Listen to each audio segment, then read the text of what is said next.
उधर आए दिन रूस की तरफ से दी जा रही परमाणु हमले की धमकियों के बीच अमेरिका के एक ऐसे हथियार की चर्चा शुरू हो गई है जिसके बारे में दावा है कि उससे पुतिन भी थर-थर कांपते हैं, क्योंकि यह हथियार पुतिन के परमाणु हमले के प्लान पर पानी फेर सकता है और रूस की परमाणु मिसाइलों को अपने टारगेट पर फटने से पहले ही ढेर कर सकता है। इसी वजह से दावा है कि अमेरिका का हथियार सिर्फ यूक्रेन ही नहीं बल्कि पूरे यूरोप को पुतिन के परमाणु वार से बचा सकता है। अमेरिका का यह बेहद ताकतवर हथियार है उसका बैलिस्टिक मिसाइल डिफेंस प्रोग्राम, जो कि रूस की परमाणु मिसाइलों को पंगु बना सकता है। अपने बैलिस्टिक मिसाइल डिफेंस प्रोग्राम के तहत अमेरिका बड़ी तादाद में इंटरसेप्टर मिसाइलें चुपके से तैनात कर सकता है, जिसकी रूस को भनक भी नहीं लगेगी। और जब रूस अपनी परमाणु मिसाइलें दागेगा तो अमेरिका की इंटरसेप्टर मिसाइलें उनके पीछे पड़ जाएंगी और उन्हें हमला करने से पहले ही ढेर कर देंगी। ऑस्ट्रेलिया की कर्टिन यूनिवर्सिटी के रक्षा विशेषज्ञ विक्टर अब्रामोविच का तो दावा है कि खुद पुतिन मान चुके हैं कि 2018 में उन्होंने अपने जो 6 खतरनाक हथियार दुनिया के सामने पेश किए थे वो अमेरिका के इस बैलिस्टिक मिसाइल डिफेंस प्रोग्राम को ध्यान में रखकर ही बनाए गए थे, क्योंकि पुतिन को डर था कि उनकी मिसाइलें अमेरिका के सिस्टम के आगे नहीं टिकती। इस वजह से रूस का परमाणु हमले का प्लान फेल हो सकता है। ऐसे में दावा है कि अगर यूक्रेन ने अमेरिका के इसी हथियार को अपने यहां तैनात कर दिया तो रूस का खेल खत्म हो जाएगा। इस बीच यूक्रेन को अमेरिका की मदद के ताजा ऐलान ने रूस को बुरी तरह भड़का दिया। अमेरिका यूक्रेन को एक बेहद ताकतवर हथियार हाईमार्स यानी high mobility artillery rocket system देने जा रहा है, जिस पर रूस ने अमेरिका पर आग में घी डालने का आरोप लगा दिया और आशंका जताई कि यूक्रेन अमेरिका से मिले हाईमार्स रॉकेट सिस्टम से रूस की जमीन को भी निशाना बना सकता है। और अगर ऐसा हुआ तो यह जंग और भड़केगी, क्योंकि फिर वो यूक्रेन का दायरा तोड़कर आगे तक बढ़ जाएगी। असल में हाईमार्स एक मल्टीपल लॉन्च रॉकेट सिस्टम है, जो कि ऐसा चलता फिरता हथियार होता है जो एक साथ कई मिसाइलें लॉन्च कर सकता है, वो भी ऐसी मिसाइलें जो जीपीएस का इस्तेमाल करती हैं और सीधे अपने टारगेट पर ही फटती हैं। यही वजह है कि रूस अमेरिका को चेतावनी दे रहा है। हालांकि अमेरिकी राष्ट्रपति जो बाइडेन ये साफ कर चुके हैं कि वो यूक्रेन को ऐसा कोई रॉकेट सिस्टम नहीं देंगे जिससे वो रूस की सीमा के अंदर वार कर सके, लेकिन कोई भी वेपन सिस्टम अगर रूस के बॉर्डर के करीब तैनात किया जाए तो उसके लिए रूस की जमीन पर हमला करना मुमकिन होगा। इसलिए रूस बिफर गया और हाईमार्स तो एकदम हाईटेक और मीडियम रेंज का मल्टीपल लॉन्च रॉकेट सिस्टम है, जिसे यूक्रेन काफी वक्त से डॉनबास की लड़ाई में इस्तेमाल करने के लिए अमेरिका से मांग रहा था, क्योंकि रूस ने डॉनबास में गोले दाग दाग कर यूक्रेन की सेना को बेहाल किया हुआ है और हाईमार्स यूक्रेन के लिए संजीवनी बूटी साबित हो सकता है।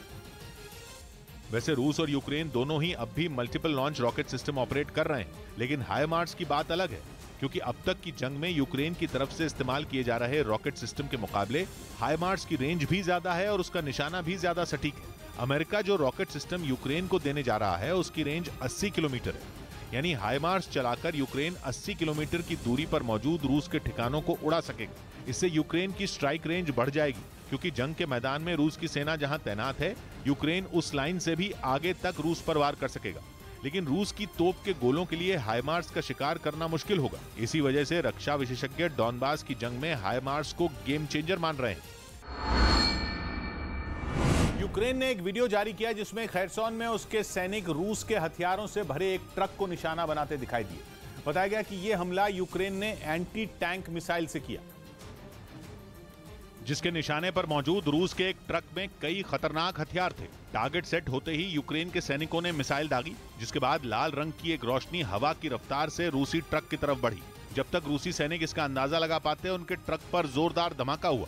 धमाका भी ऐसा कि ट्रक ने फौरन आग पकड़ ली। यूक्रेन के इस हमले से रूसी ट्रक जलकर बर्बाद हो गया और उससे काफी देर तक काला धुआं उठता रहा। आशंका जताई गई कि इस मिसाइल हमले में रूस को लाखों का नुकसान हुआ। यूक्रेन की तरफ से एक वीडियो जारी किया गया जिसमें लुहांस्क इलाके के एक शहर रुबिज्ने पर रूस के बरपाए कहर की तस्वीरें दिखाई गई। आरोप है कि रूस ने वहां मौजूद फैक्ट्रियों को निशाने पर लिया और इतनी मिसाइलें दागी कि उस इलाके की सूरत बिगड़ गई। रुबिज्ने में जहां कभी फैक्ट्रियां हुआ करती थी, वहां अब सिर्फ उनका मलबा बचा। कुछ पर तो रूस का हमला इतना जोरदार था कि उनके ढांचे तक नहीं बचे। जहां तक नजर गई सिर्फ और सिर्फ बर्बादी दिखाई दी। यहां तक कि कुछ जगहों पर तो धमाकों की वजह से आग लग गई, जो काफी दिनों बाद तक भी जलती रही। उनमें कुछ से काले धुएं का गुबार उठता नजर आया। रूस की घातक मिसाइलों ने वहां ऐसी तबाही मचाई कि एक भी शख्स नहीं दिखाई दिया। यूक्रेन ने वीडियो जारी करते हुए रूस पर उनके एक शहर को पूरी तरह बर्बाद करने का आरोप लगाया। इस बीच यूक्रेन ने दावा किया कि उसकी वायुसेना ने रूस के ताकतवर लड़ाकू विमान सुखोई 35 को मार गिराया। इसके मुताबिक उसकी सेना ने यह हमला अपने MiG-29 से किया। हालांकि इस दावे के साथ न तो उसने कोई फोटो जारी की और ना ही कोई वीडियो, लेकिन अगर उसका यह दावा सही साबित हुआ तो रूस को 3 महीने के अंदर 2 सुखोई 35 विमान का नुकसान उठाना पड़ेगा। यूक्रेन की वायुसेना के मुताबिक रूस के सुखोई और उनके MiG-29 के बीच आमने सामने की लड़ाई हुई। जैसे ही रूसी विमान खैरसोन में बम बरसाने के इरादे से दाखिल हुआ, उसका सामना यूक्रेन के MiG-29 से हुआ, जिसकी मिसाइलों के आगे रूस का सुखोई ढेर हो गया। यूक्रेन की सेना की तरफ से ट्वीट कर अपनी इस जीत की जानकारी दी गई। उसके मुताबिक हमला दोपहर करीब 2 बजे खैरसोन के पास हुआ। हालांकि रूस ने इस हमले पर अभी तक कोई बयान जारी नहीं किया। रूस की तरफ से एक वीडियो जारी किया गया जिसमें लुहांस्क इलाके के कुछ सैनिक यूक्रेन के ठिकानों पर बम बरसाते नजर आए, जो कि वहां की पीपल्स मिलिशिया यानी आम लोगों को जोड़कर बनाई सेना का हिस्सा बताए गए। इन सैनिकों ने जमीन पर रखे लॉन्चर में गोला भरा। उसके बाद उनमें एक ने उस रस्सी को कसकर हाथ में बांधा जिससे गोला दागा जाना था, और जैसे ही उसने रस्सी खींची, जोरदार धमाके के साथ लॉन्चर से गोला फायर हो गया। फिर एक के बाद एक बाजुओं पर लाल पट्टी बांधे सैनिक आगे बढ़े, गोला लोड किया और दनादन उन्हें दागते चले गए।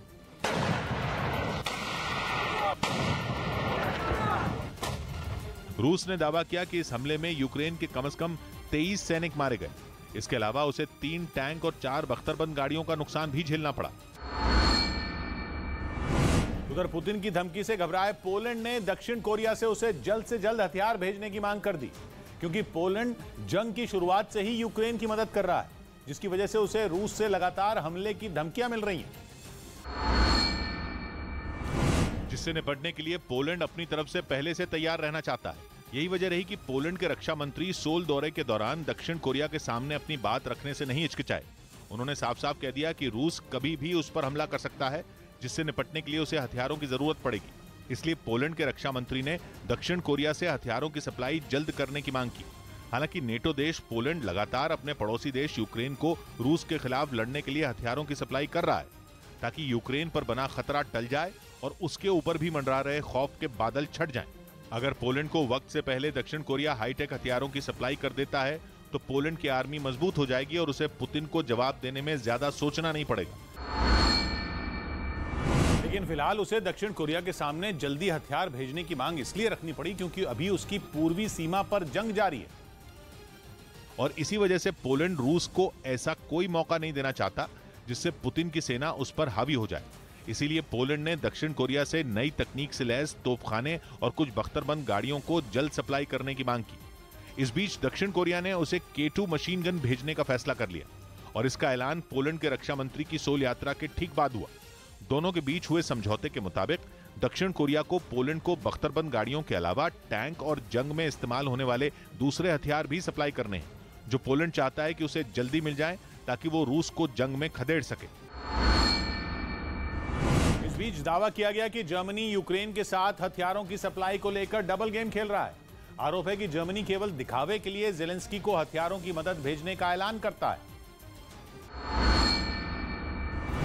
लेकिन सच यही है कि वो खुलकर यूक्रेन के साथ खड़ा नहीं होना चाहता। जर्मनी के एक अखबार ने दावा किया कि यूक्रेन को भेजे जाने वाले हथियारों में लगातार कटौती की जा रही है। खबर है कि मार्च के अंत से अब तक केवल 2 बार जर्मनी ने यूक्रेन में हथियार भेजे हैं, और 25 मार्च के बाद टैंक और मिसाइलों की डिलीवरी नहीं हुई है। आरोप है कि जर्मन चांसलर ओलाफ शोल्ज सिर्फ अपनी बयानबाजी से यूक्रेन की मदद कर रहे हैं।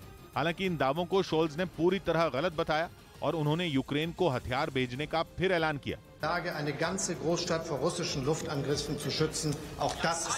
बताया गया कि जर्मनी जल्द कई ऐसे रडार सिस्टम भी यूक्रेन को भेजेगा जो रूस के तोपखानों का पता लगा सकेंगे, लेकिन दावा है कि जर्मनी भी हथियारों की कमी से जूझ रहा है।